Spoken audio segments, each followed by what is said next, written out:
merci. Pas le meilleur soir pour moi. Mais je suis quand même super content. Attendez, vous avez pas entendu les questions encore. Non, mais on a le temps de faire une vraie rencontre. C'est bien. Je vais super. juste, attendez, parce que j'avais une amie qui était venue avec son mari, et je vais juste la saluer en vitesse. Je croyais qu'il allait bien nous embrasser. Ils sont venus. Excusez-moi. La femme avec qui elle fait du yoga. Et ça se respecte. Je le refais, c'est Je me suis ridiculisé tout à l'heure. tu vas aller mettre là. Non, je vois venir là. On a tous essayé de le faire hein, Bien tenté. pendant Bien 1h30 dans la tenté. pièce. On a essayé de tout Bien ça. tenté. Ok. Très bien. Alors, écoutez, bonsoir à tous. Merci d'avoir accepté cette nouvelle proposition théâtrale. Nous sommes un groupe de 68 personnes ce soir, donc un joli groupe. Merci beaucoup. On connaît bien cette salle, Réjeanne. La dernière fois qu'on est venu, c'était pour la Perruche. Bien.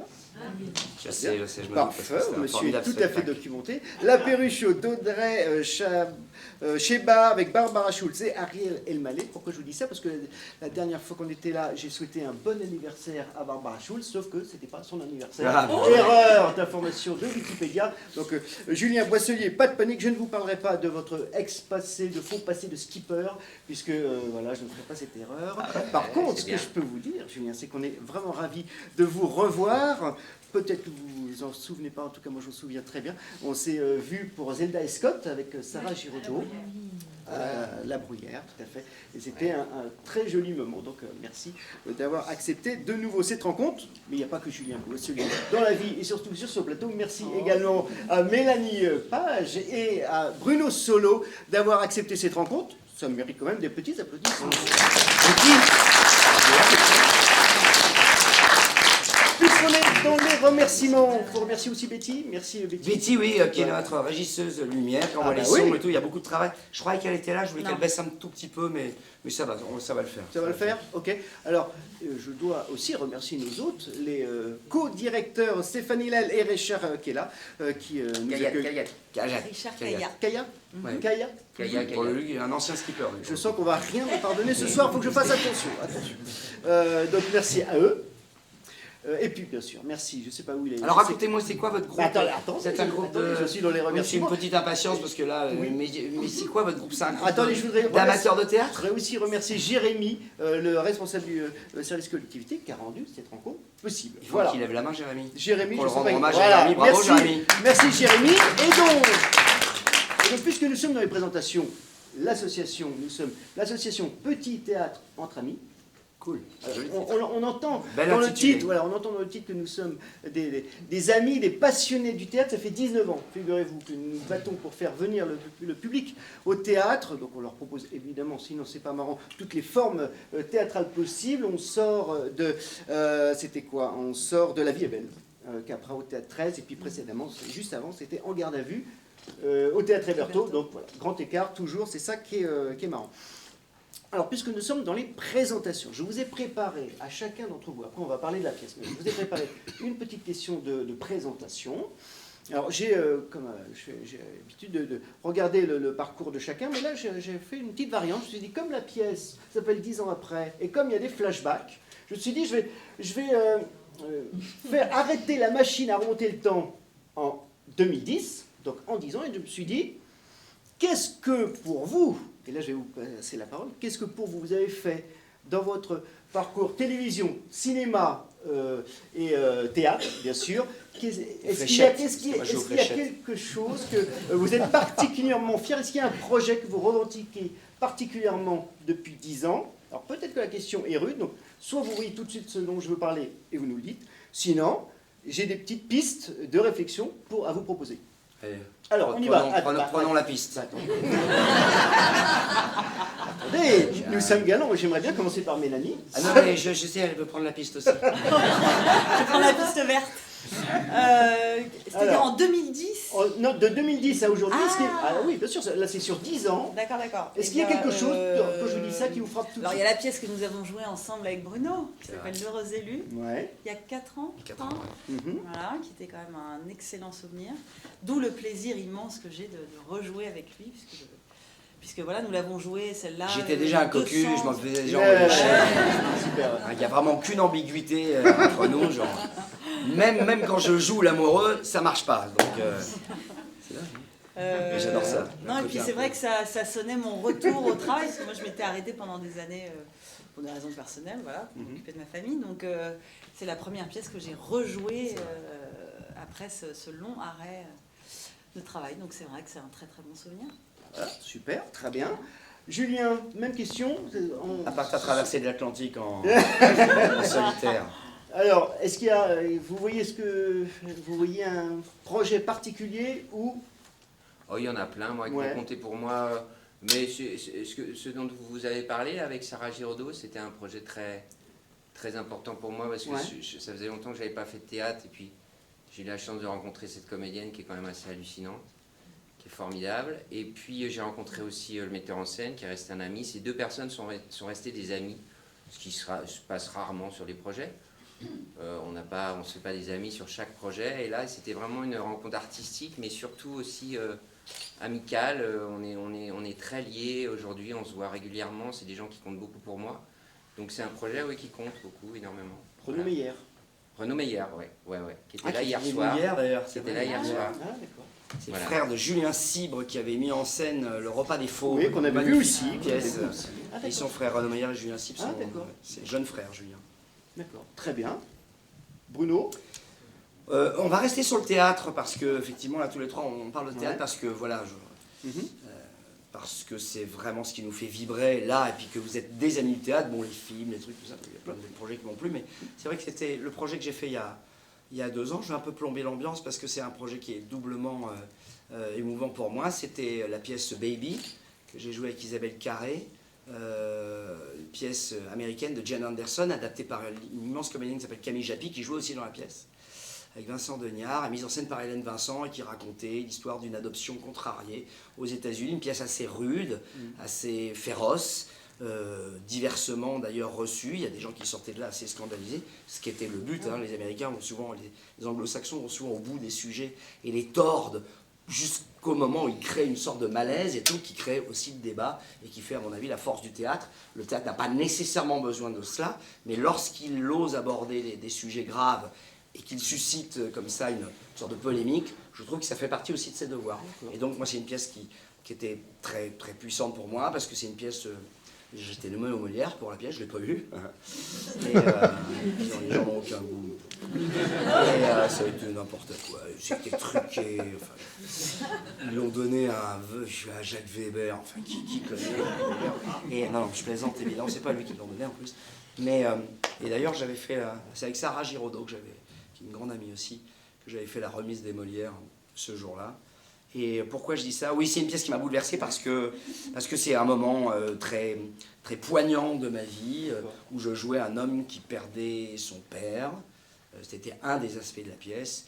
Et effectivement, je venais de le perdre. Donc, pourquoi je dis ça? C'est pas juste pour faire de la sensiblerie, mais parce que c'est là que vous vous rendez compte à quel point le métier de comédien peut être une aide formidable et que, soyez pas choqués par ce que je veux dire, mais ça peut même être une chance quand on fait ce métier d'avoir l'occasion d'être un autre pendant quelques instants. Il y a des gens qui perdent des amis, des très proches, des parents, et qui n'ont pas nécessairement l'occasion de pouvoir sortir de cette douleur, sortir de cet état de sidération, lorsque l'être était aimé, évidemment. Et nous, on a souvent cette occasion de pouvoir, l'espace de quelques instants, se mettre dans la peau de quelqu'un qui souffre mais qui n'est pas nous. Alors je ne dis pas qu'après, quand le rideau se baisse, on n'est pas rattrapé par les émotions véritables de notre existence, mais c'est une pièce qui m'a aidé, pas à faire le deuil parce que je déteste cette expression, mais à aider à traverser la douleur. Voilà. Donc c'est un souvenir très poignant, très marquant. Bel hommage au théâtre, au passage, merci. Et à mon papa. Et à votre papa, tout à fait. Alors, là, je vais vous poser des questions. On va donner bientôt la parole à la salle, mais je vais vous poser une question à vous trois. Moi, je veux juste vous poser une question. Allez-y. En fait, vous êtes, c'est un groupe essentiellement de toute la France, essentiellement parisien. Non, c'est Île-de-France. C'est Île-de-France, d'accord, ok, Voilà. très bien. Et ce sont que des spectateurs. Il doit y avoir 1 ou 2 comédiens amateurs dans le lot, mais c'est essentiellement des spectateurs. D'accord, très bien. Ouais, très bien. Alors, donc, une question à qui veut répondre. Qui vient de l'Oise? Non, non, je déconne.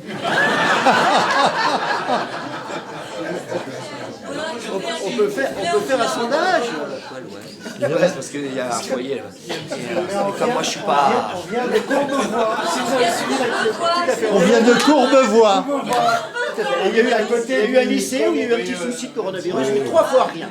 Non mais moi c'est rien non plus, hein, j'ai rien. C'est un petit voyage en Italie. Voilà. Je revenais de Chine, je me suis dit je vais m'arrêter à Venise, et là, ce soir, la merde. Je vous rassure, c'est une petite angine ridicule. Débat très intéressant ce soir, vous le noterez au passage. Alors, donc... donc, question à qui veut répondre. Alors voilà, c'est une question toute simple en fait, hein, mais les adhérents souvent attendent cette question. Est-ce qu'on peut apprendre des choses sur cette question? Comment, tout simplement, s'est monté le projet? Qui a eu l'initiative qui est à l'origine de ce projet? Comment est décidée la distribution? Voilà. Genèse, comment ça s'est décidé? Alors moi je suis arrivée en dernier, donc c'est pas moi qui vais... Et qui a été à l'initiative? David Fuenquinos. D'accord. L'auteur, Ouais. l'auteur, et après... Ensuite, C'est un Alexis ami à moi Trégaro. qui s'appelle Alexis Trégaro, qui est le producteur de la pièce au départ, qui est le coproducteur avec évidemment le Théâtre de Paris, mais qui a amené le projet au Théâtre de Paris, qui m'en a parlé il y a... Ça fait un moment qu'elle circule cette pièce, hein. Elle circule depuis vraiment... Presque plusieurs 10 ans, années. je l'avais lu il y a Presque 10 ans. ouais. Il a écrit il y a 10 ans cette pièce? Ouais, à peu près. Elle n'était pas aussi équilibrée que... Comme quoi, des fois Il a c'est retravaillé. vraiment très long, les projets sont très longs à se mettre en place. Et il m'a dit, voilà, j'ai une idée, est-ce que tu veux lire la pièce? Je l'ai reçue, il m'a dit, c'est Bruno Solo en face. Je dis, putain, j'ai envie de travailler avec lui. Il me dit, moi je vous vois bien tous les deux, j'ai une vision, un truc. Il me dit, ok, ben allons-y. Bruno a lu la pièce, ça a été assez vite. Il y avait une base très très solide qui nous plaisait beaucoup, qui nous donnait envie de venir, mais il y avait aussi du retravail à faire. Et on a eu la chance de tomber sur David Fuenquinos, qui est un auteur qui a un ego qu'on n'a pas en fait. Il a pas d'ego. Non, un Pas mal ego bien placé, en placé, tout pas cas. mal Un ego placé. bien ouais. placé. Il a Voilà, fait les il a corrections, pas- les... Oui, En tout cas, ouais, il voilà, est très pour avoir ouvert au travaillé avec dialogue. quelques auteurs parfois au théâtre, Ouais. parfois c'est difficile de leur faire changer une virgule. Racine, Lui, en tu peux l'occurrence, toujours y aller pour le faire Ouais. changer. c'est ça. Vraie galère. Et du Répondre coup, au téléphone, monsieur n'est pas sur les réseaux sociaux. C'est un peu facile, mais bon, peu importe. Fuenquinos, il est Vous vivant. non plus, ceci dit, vous n'aimez Non, pas moi non ça. plus, moi non plus, j'y suis. C'est un peu Je votre suis comme côté Racine, hein. Et du coup, on a retravaillé avec lui et on a fait un gros travail de réécriture à la table. Et on a abouti à cette pièce que vous avez vue ce soir, qui, on dit, dans notre jargon, on dit on a enlevé du gras. On a enlevé des choses qui étaient un peu en trop, Ouais, un des peu redites, explicatives. Les auteurs, des fois, on est nécessité d'expliquer, de faire rire. On l'a ramené à l'essentiel. Et on Avec est récompensé Nicolas par Briançon. vos réactions avec Nicolas Briançon. Et on est récompensé par les réactions du public tous les soirs parce qu'on a vraiment l'impression que la pièce est efficace dans le bon sens du terme. Elle est dense, elle raconte une histoire, elle ne quitte pas son point de vue et on va jusqu'au bout et ça passe vite. Et puis elle se promène, surtout elle se promène, elle part comme un vaudeville qui nous a plu à tous les trois quand on a commencé à la lire, et à Nicolas Briançon, Ouais. notre brillant metteur en scène, vraiment, quand on l'a lu, on s'est aperçu Vous avez de- vu le Canard à l'orange? Oui. Ouais. Oui. Voilà, qui joue dedans et qui l'a mis en scène aussi. Mais bon, si vous connaissez le théâtre, vous connaissez évidemment Nicolas, mais qu'on a rencontré. Qui est ce qui est adorable. formidable, c'est que quand on a lu la pièce, on a tout de suite senti effectivement à quel point elle était plein de surprises, plein de choses trappes, plein de choses assez presque surréalistes à la Pinter. C'est-à-dire qu'on commence comme un vaudeville classique pendant 5 minutes, et puis tout d'un coup on bascule dans ce flashback, et puis tout d'un coup on voit ces personnages qui se manipulent, qui parlent devant une fille qui est devant eux comme si elle n'existait pas. D'ailleurs, il y a une ambiguïté sur... J'imagine que ça fait partie de vos questions. Mais, et ça, quand on le lit, nous, les comédiens, cette chance qu'on a aussi, peut-être ce petit supplément qu'on a sur les auteurs, c'est qu'on voit ce qui n'a pas besoin d'être écrit, dit, prononcé, et qui peut passer par des regards, par des déplacements. Et ça, on l'a senti quand on lisait la pièce. Déjà, nous-mêmes, on se faisait l'économie, pardon, on faisait l'économie de certains mots, et David l'a entendu, l'a compris. Mais c'est normal qu'un auteur, il mette beaucoup, il foisonne d'idées et tout, qu'il mette beaucoup de choses. Et à nous d'enlever, parce que le théâtre, c'est aussi un art visuel, et évidemment, c'est un art où on a envie de proposer une expression corporelle qui, des fois, dépasse... Mon personnage, par exemple, il passe beaucoup par des regards, par des attentes et tout, sans qu'on ait eu besoin d'écrire. Et ça, c'était formidable, parce que David l'a compris tout de suite, et voilà, il a été respectueux, présent, attentif, bienveillant, et aujourd'hui il est très heureux. Mais il n'empêche que, enfin moi je sais pas, le soir de la première, enfin il y a une couturière où il y avait 120 personnes dans la salle, Bruno a insisté pour faire une couturière. Et il a eu raison parce que c'est un baromètre en fait. On sait avant la première comment ça va commencer à réagir. Est-ce que ça va réagir déjà? Ce sont les Et rendez-vous. moi personnellement, je vous le dis, le soir de la couturière, j'étais vraiment pas sûr de mon coup. Je me disais, est-ce Non, que on les avait gens vont beaucoup de recevoir doutes, cette ouais. histoire qui est une sorte de combinaison, de situations qui s'imbriquent les unes dans les autres, ce voyage comme ça, l'exploration des sentiments. Et dès les premières secondes, c'est vrai, hein, Ouais, c'est on vrai. a tout de suite été rassurés le sur l'impact. public est venu avec nous et on s'est Ouais. dit waouh, ça marche, mais beaucoup plus qu'on imaginait, même beaucoup. Donc mieux. du coup, le lendemain, on l'a joué habillé, parce qu'on l'avait joué nu, parce qu'il Il fallait enfin, marquer surtout tout moi, de suite, quoi. voilà, c'était pour faire venir un peu de monde. Et puis on s'est dit, non, les gens réagissent bien, donc on va se rhabiller.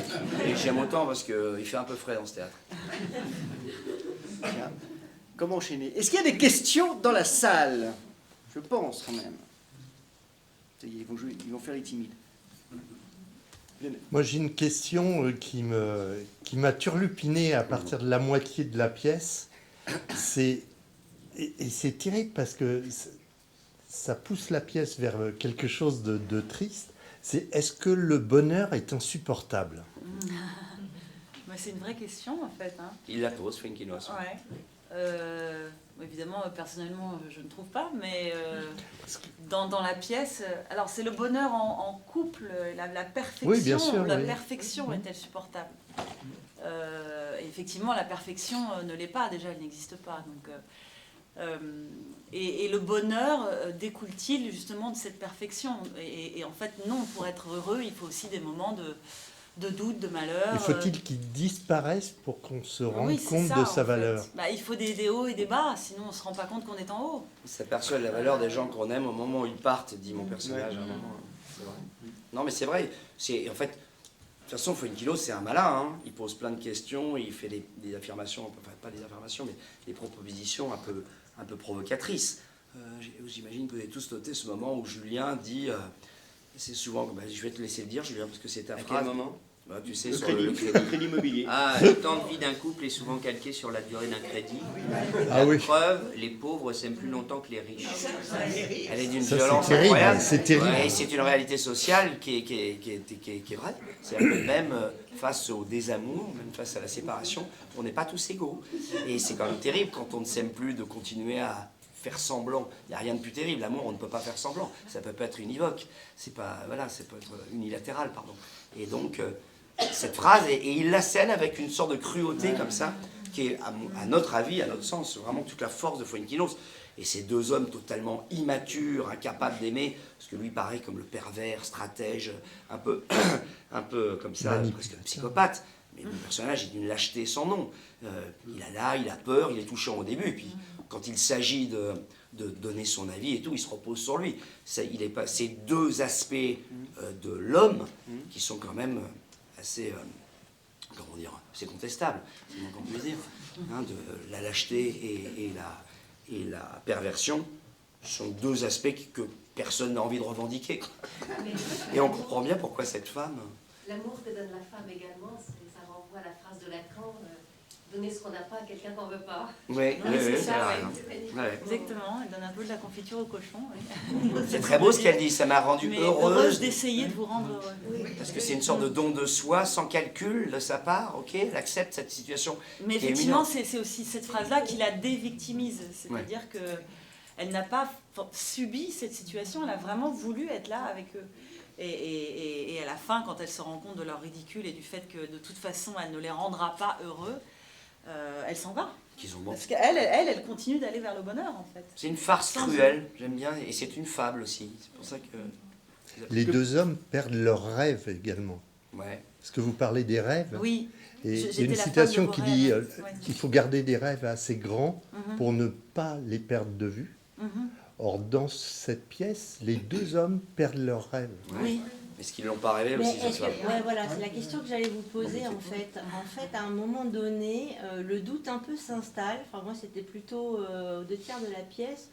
Je me dis, est-ce que finalement, cette femme qui est quand même assez, c'est paradoxal aussi, hein, parce Oui, qu'elle oui. parle de l'un à l'autre, etc. Est-ce que tout ça n'est pas aussi le fantasme de l'homme revisité avec les deux personnalités Oui, c'est... avec tous leurs défauts d'un côté comme de l'autre. C'est ce vers quoi on a voulu tendre, oui, complètement, oui. D'accord. David ne voulait surtout pas, évidemment, il ne voulait pas qu'on le soupçonne. Il suffit de connaître, pour ceux qui connaissent un peu l'œuvre de David Fuenquinos, La tendresse et d'autres. C'est pas un auteur misogyne, c'est pas un auteur phallocrate. Voilà.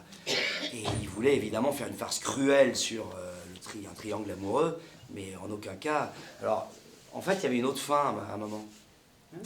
Et, je le dis, Julien ou... Ah oui? Non, mais je ne sais pas parce que. Bah, bien sûr. En fait, à un moment, Si il vous y avait aviez une vu fin- la pièce il y a 3 semaines, c'était pas la même fin. Ah, il y avait une fin qui était voilà, qui semait encore plus le doute. C'est-à-dire qu'à la fin, quand nous sommes assis tous les deux, je disais, j'aimais me serrer contre elle, poser ma joue contre la sienne et passer ma main dans sa belle chevelure brune.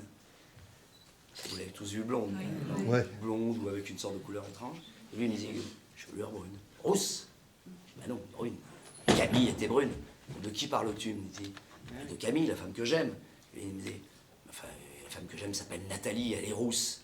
Et là, tout d'un coup, on se levait, je dis, elle s'appelle Camille, elle s'appelle Nathalie. Et là, vraiment, on se rendait compte que ces deux types avaient totalement fantasmé. Moi, j'ai voulu longtemps défendre cette fin.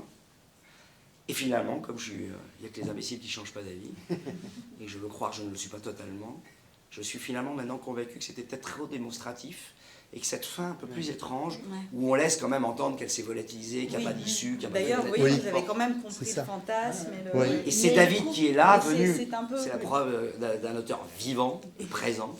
Il nous a dit, moi je crois que finalement, parce qu'on avait eu la crainte que la pièce puisse être mal interprétée pour le personnage de Mélanie, que je suis obligé d'appeler Mélanie, puisque comme vous avez vu, elle n'a pas de nom dans la pièce. Et on avait la crainte, et puis petit à petit, comme le choix qu'on a fait de jeu avec Nicolas, avec Julien bien sûr, mais sous l'impulsion de Nicolas Briançon, est tellement outrancier, tellement extrême, tellement déglingué, tellement surréaliste dans notre manière de jouer, sa monstruosité, ma lâcheté, ma couardise et tout. Il a dit, ça suffit, on voit bien que ces deux types sont absolument pas exemplaires, il n'y a rien du tout. C'est juste de pauvres gars, de clowns tristes, quoi. Et donc, il a estimé que ça suffisait. Probablement je crois qu'il a ça, raison. J'ai mis ça le temps à renforce accepter. le malaise aussi qui est lié à cette pièce en fait. Ça renforce Ah oui. l'ambiance Oui. que vous avez voulu créer. On parle Ouais. d'elle, qu'elle est là, Bien sûr. comme si elle n'existait pas. Si on revoit la pièce, d'ailleurs, on est un peu intrigué, on la voit autrement. Oui, bien sûr, et même l'image...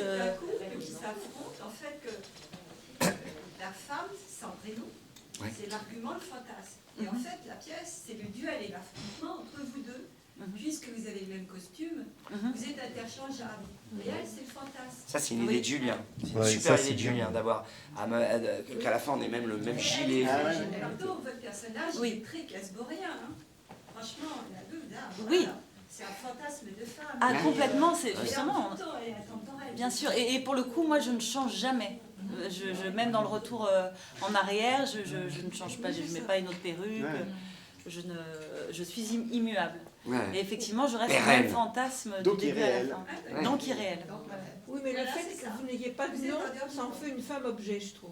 Ouais, c'est ça. Bah, en fait, C'est le ils eux, en c'est des fait pour elle, c'est- une femme qui existe encore moins, puis j'ai pas de métier, et puis j'ai pas de vie sans eux, et puis voilà. Je voulais demander, moi, c'est. Vous n'avez pas trouvé quand même que le personnage féminin est vraiment nunuche, quoi, sauf à la fin quand elle s'en va. Mais C'est un En des fait, films. c'est quand même est-ce que même un homme peut aimer vraiment une femme aussi nunuche, quoi, qui est complètement baléable à son temps, quoi, enfin, de mon point de vue, hein, je donne Non, mais je mon comprends, avis. mais la frontière est ténue, la frontière est ténue.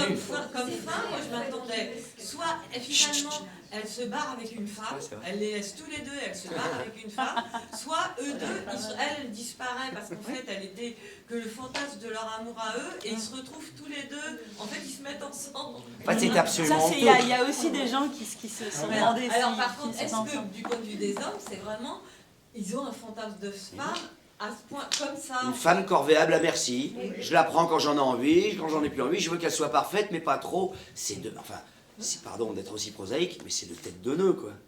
C'est les glands, ces deux mecs-là. C'est-à-dire qu'ils ont une vision, une sorte d'idéalisation imbécile d'une femme qui est représentée par, justement, une société patriarcale qui dure depuis des années. Je crois qu'en fait, c'est une fable cruelle Et sur quand même, j'ai l'imbécilité envie des de hommes. dire que ce que vous appelez nunuche, c'est aussi en fait une femme qui est tout le temps heureuse Et disponible. Et elle est disponible parce qu'elle est là et qu'elle n'est là que pour eux. Mais être disponible, ça ne veut pas dire être nunuche. Et être heureuse non plus.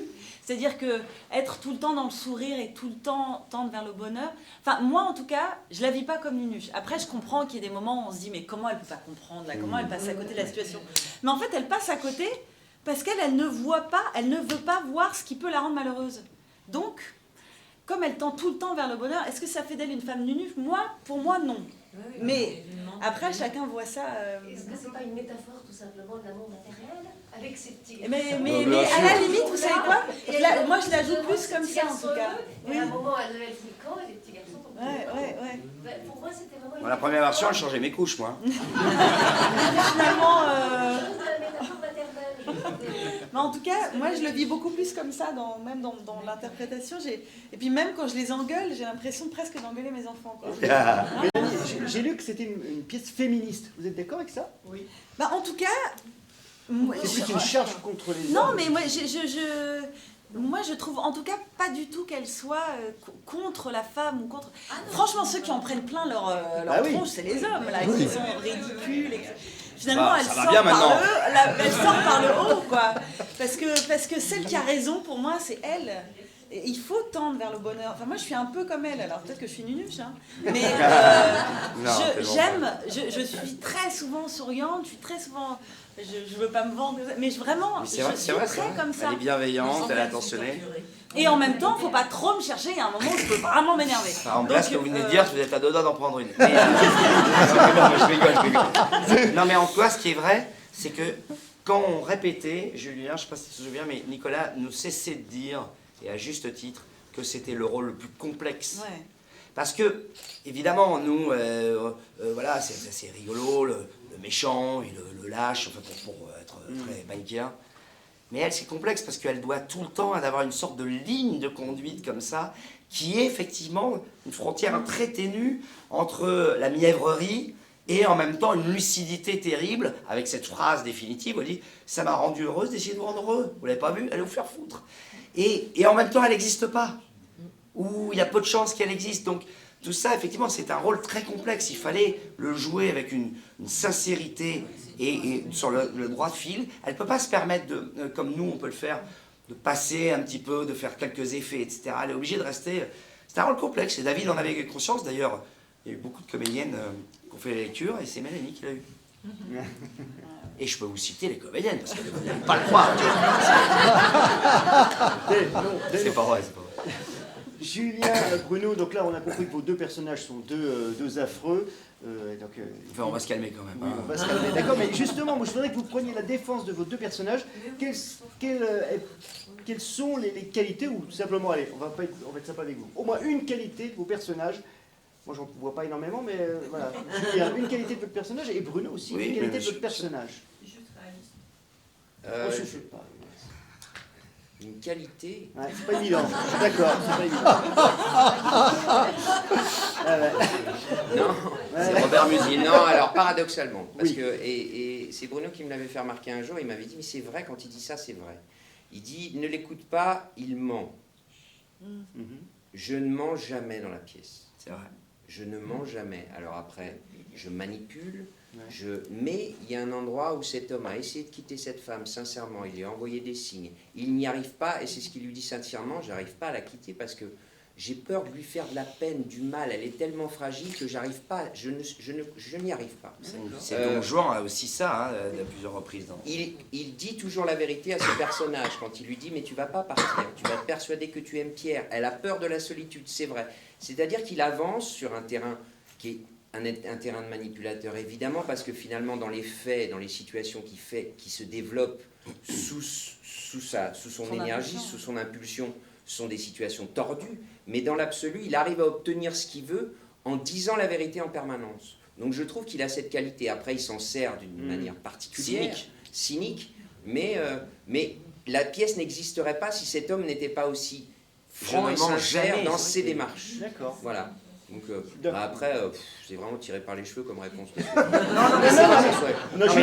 Par rapport à la fabrication du personnage, effectivement, on ne peut pas le soupçonner de mensonge. Il me le dit. D'ailleurs, il ne l'écoute pas, tu sais comme il ment. Et non, il me dit, c'est pas vrai, je mens jamais.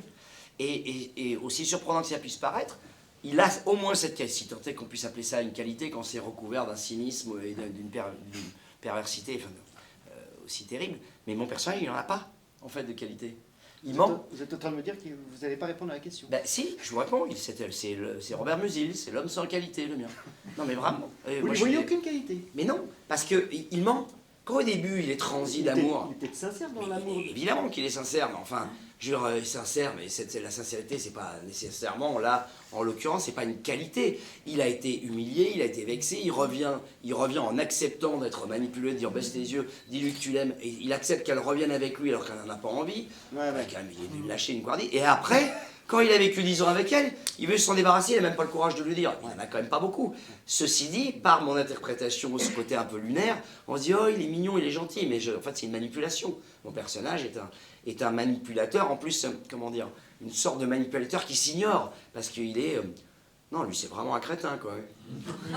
Pourtant, sur les trois quarts de la pièce, vous le rendez sympathique. Ce qui n'est pas, excusez-moi Julien, ce qui n'est pas le cas de votre personnage. Je trouve votre personnage plus sympathique. Mais évidemment, parce que je tire sur des cordes qui sont plus faciles, plus évidentes. J'ai un air de chien battu, j'ai l'air de celui... Tu fais la victime au Je début, suis la t'es un peu victime, la victime. c'est à moi, on me l'a volé, etc. Donc voilà, je suis une Ouais. victime. D'accord. Enfin, bon, franchement, je comprends qu'elle n'ait pas eu envie de vivre avec lui. Hein.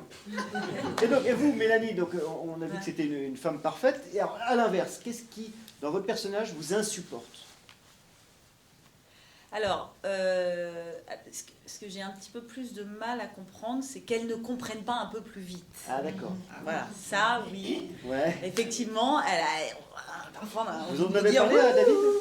Non. C'était impossible à résoudre. Ouais, parce que sinon, C'était une autre pièce. si elle voit ça tout de suite, enfin, oui, effectivement, ça se raconte Ça plus, quoi. renvoie à Ouais. l'immaturité. Et Effectivement. Donc c'est peut-être le côté nunuche que voulait dire Dominique. Peut-être C'est qu'elle- ce que je ça. disais tout à l'heure, c'est ça. à part le fait qu'elle ne comprend pas, il y a des moments où on se dit mais pourquoi là elle ne voit pas tout de suite. Mais donc elle est dans le déni parce qu'elle veut tout le temps voir le côté c'est pour positif ça des que je dis choses. que c'est une fable, parce Voilà. que autrement ça parlerait d'autre chose. Si tout d'un coup elle découvrait que ces deux hommes sont des enfoirés, on était presque sur une sorte de thriller amoureux, où tout d'un coup vous êtes des salauds, vous manipulez. C'est plus du tout la pièce que veut raconter David. David nous raconte... Voilà, David nous raconte deux hommes qui fantasmeraient, parce que même ça on peut le mettre au conditionnel, parce qu'on n'est pas tous obligés d'imaginer qu'ils l'ont fantasmé, et que effectivement c'est une femme qui a voulu le rendre heureux, de type totalement immature et incapable d'aimer, incapable de comprendre ce que c'est que le bonheur. Donc il y a plusieurs interprétations. Si on met dans ce personnage tout d'un coup le sentiment qu'elle repère, mais qu'est-ce que vous êtes en train de me faire? En tout cas, elle manipule personne, Voilà. ça c'est sûr. Non, sinon elle aurait mis 6 cartouches dans le Ah, revolver. mais moi je trouve que les Hein trois c'est la plus Elle aurait mis 6 cartouches dans le revolver. déjà. Oui. Elle a une grande force dans sa Non, mais bien sûr, moi je la trouve très forte en fait. À la fin, elle est vraiment très forte. Parce qu'en fait, c'est la seule qui se suffit à elle-même. Oui. Eux, ils ont besoin d'elle, mais elle n'a pas vraiment D'ailleurs, besoin d'eux. Quand elle part à la fin, moi je dis qu'est-ce qu'on va devenir? Ouais. On dit long quand même, le mec il a vraiment besoin de... Pas vivre seule. Oui, elle n'aime pas la solitude, mais finalement, à la fin, alors peut-être qu'elle va peut-être se remettre en couple avec quelqu'un, mais enfin en tout cas, elle transporte le bonheur avec elle, quoi. Je veux dire, elle n'a pas besoin de quelqu'un d'autre pour être heureuse, quoi. Ça y est. C'est la RATP derrière, il n'y a plus de métro, messieurs, dames. Chef de gare. C'est l'air. Merci beaucoup. Merci à vous. Merci. Salut.